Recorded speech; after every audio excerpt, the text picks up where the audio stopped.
Hi. In our last video we asked the question, does the resurrection really matter? If it's just a myth, is that okay to just believe a myth? Well, of course we answered the question, we believe it does matter. That the factual history of the resurrection is important. Which leads us to the next question, what is the evidence for the resurrection of Jesus? You know the story. On the day before the Passover, which would have been Good Friday, the Lord was crucified. After 6 hours on the cross, he cried, "It is finished." He died. A Roman soldier put a spear into his heart that proved that he was dead.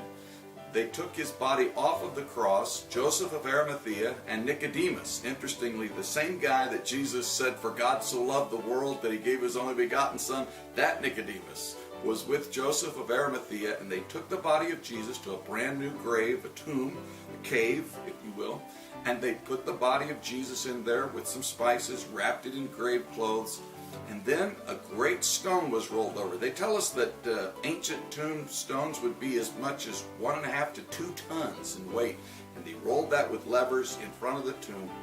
And of course the Jews, very anxious to prove that Jesus would not ever escape, or that nobody would say that he had risen, asked that the Romans would put a guard in front of the tomb. Fantastic guards were put in front of that tomb, the best that Rome had to offer. A signet was put on the stone itself, a seal with the signet of the Roman authority, and Jesus was in the tomb dead on that Friday night.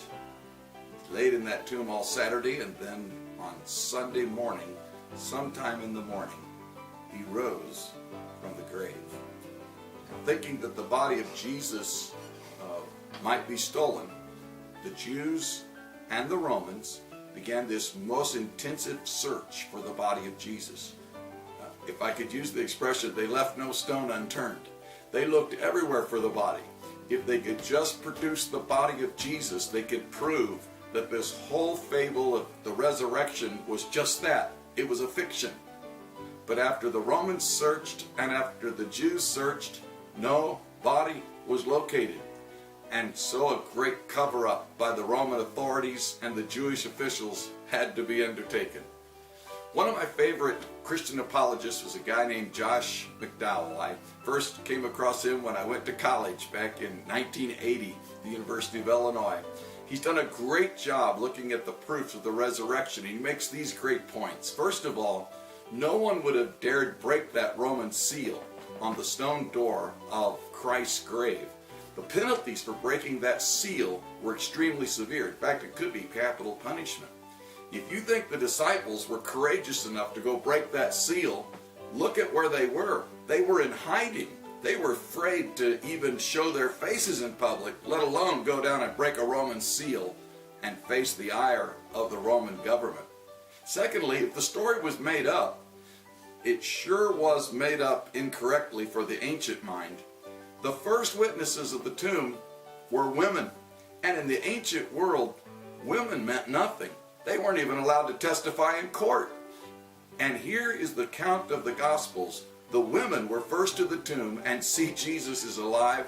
They run and tell the other disciples. Peter and John run to the tomb. They discover that he is not there. And the angel says, he is risen. Number 3. Typically, that stone would have been, like I said before, between 1.5 to 2 tons. All of the Gospels record that the stone was moved away, but not just away, but up. In other words, there was a slight slant in front of the cave door. Now, you could understand why a stone might be moved downhill, but this was moved uphill. In fact, some people thought that it says that the stone was literally picked up and moved over to the side. And that is a record of history that every one of the disciples confirmed. It had been impossible for the disciples to sneak around, crack Roman soldiers, get to that tomb, break the steel open, push a 2-ton stone uphill, steal the body of Jesus, all the while that the Roman guards were sound asleep at the tomb. And what about those guards? Do you know if they failed at their duty, capital punishment was their penalty. They weren't about to fall asleep on the job.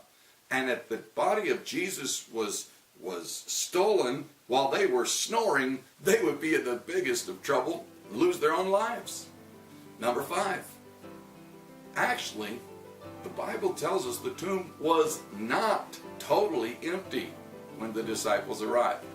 In fact, the grave clothes that Jesus was buried in were still in the tomb. Scholars who've studied the record believe that the clothes were actually just only slightly caved in, and they were empty. It was like the body of Jesus had just evaporated out of those grave clothes, kind of like a chrysalis of a caterpillar's cocoon. And John could hardly believe what he saw, and he testified to it till the day of his death, that those clothes were right there and the body was gone. And lastly, there were all the people who saw Jesus after the resurrection. The Bible tells us the women saw him, the disciples saw him, there were over 500 witnesses. The Apostle Paul actually says, if you don't believe me, ask the 500 witnesses. Josh McDowell says, you know, if all 500 witnesses went to court and testified for 6 minutes about what they had seen, that would be over 50 hours of first-hand testimony that Jesus truly was alive. He appeared to people who loved him. He appeared to people who hated him. He appeared to the Apostle Paul, who was out to kill Christians, and yet he appeared to him. Professor Thomas Arnold, the chair of modern history at Oxford University, looked at all these facts, and he made this statement: I know of no one fact in all of history of mankind which is proved by better and fuller evidence of every sort than that sign which God gave us, that Christ truly did die and rose again. And look at all of the people who were so convinced they were willing to die rather than to deny the fact. People do die for lies, but they seldom die for a lie that they know to be a lie. And this is exactly what we're asking if we say these disciples were dying saying Jesus was alive when truly he was not. This weekend at Faith Community, we're going to celebrate this most amazing event in all of history. In fact, the history of the world, I could even say in the history of time. Even Stephen Hawking knows that what I'm telling you is true today. He knows that Jesus died, that he rose again from the dead, and that Jesus is seated at the right hand of the Father, and he's coming again. We're celebrating that event this weekend. I hope you'll join us at FCC. At 7 a.m. we'll have a sunrise service with breakfast following. At 11 o'clock we'll have a great worship celebration, wonderful music, tremendous message, and then join us for an angel hunt. All the kids love getting involved in that and finding the angels and getting the candy that they win.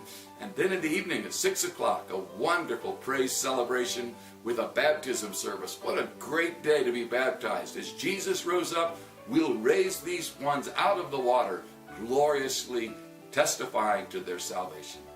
We hope to see you. God bless you. We're looking forward to seeing you at FCC.